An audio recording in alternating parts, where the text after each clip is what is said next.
Yeah, no, absolutely. The last couple of weeks have been, feels like they've been dragging on forever to get all the guys here, but I thought it was a good pace today. I thought guys worked hard and gave them a lot of information this morning that to process here, and but overall, pretty good first day. What were you looking for from the first day? Well, I mean, again, we want to see what their conditioning level is at. I really believe that you need to be structured in today's game, and so we did throw some system work at them this morning. So in terms of, you want to see the execution in terms of their hockey sense and their ability to pick up concepts early, and I thought the pace was relatively good. The last 2 years we've seen a team finish in last place. What kind of a culture are you going to try to instill here to get this team back to where we saw the 3, 4, 5 years ago? Well, I mean, we talked about it yesterday in our meeting. I mean, I think J.O. and myself, we were pretty focused in terms of what the goals are this year, and I mean, it's a process.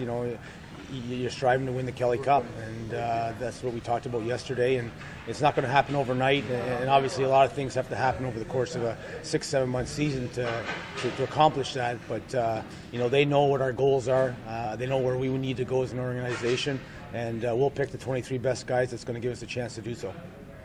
Were you pretty happy with the fitness level you saw? Yeah, I mean, it's not like it was 10 years ago. Guys are in pretty good shape. Not that we were concerned, but certainly the guys that were at American League camp, you could see that they were a little bit more crisp than some of the other guys. But overall, I was real happy with. There were some surprises out there over the both groups because quite frankly, we haven't seen a lot of these guys.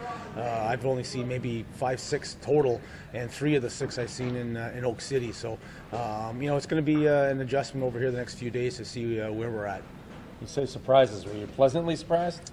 Oh yeah, absolutely. You're always surprised with guys, but it's one of those things where you're recruiting and you're just going on connections and hoping that they're right and you're trusting opinions. So until you actually get them on the ice, you just never know what you're really getting.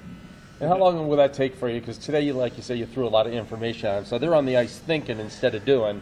And when they already know what to do, then maybe the real hockey comes out. But what about when they're hitting full stride, they don't have to think about this? Yeah, for sure. I mean, and it's going to be a work in progress. I told the guys first thing this morning that on what we covered forecheck today, and we knew it wasn't going to be perfect.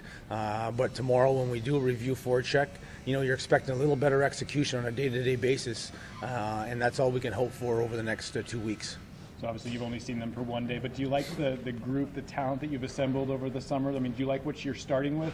Yeah, no, absolutely. I mean, there's some really good hockey players out there, and hopefully we'll see a few more here in the next couple of days. Can you talk a little bit, it's our first time watching you coach. You seem to have a very hands-on style to the point where you skate up to a guy and give him one-on-one. Can you just talk a little bit about how you coach and why you coach that way? Well, I think I am very passionate. I want to make sure that the players know that I'm involved. I want execution. I really believe in the practice. The practice is the key to executing the games. And if you're not working hard and executing what the coach is looking for in the practice, you're not going to see it in the game. And we're gonna see that here. And I think it's we're like teachers. We got to make sure that we're making corrections. Very difficult in training camp with the number of bodies we have. And once we get to know our team, and Murph and Willie can start getting involved on a one-on-one basis on the ice too.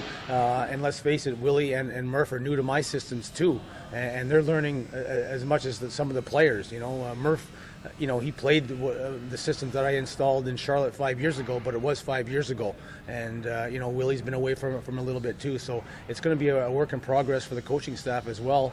But I truly believe in one voice. One voice on the ice, and it has to be the head coach.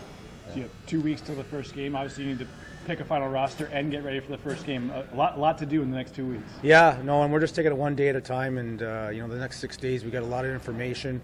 I told the guys yesterday, I think training camp's about 3 things. It's about establishing structure. We will be a structured team.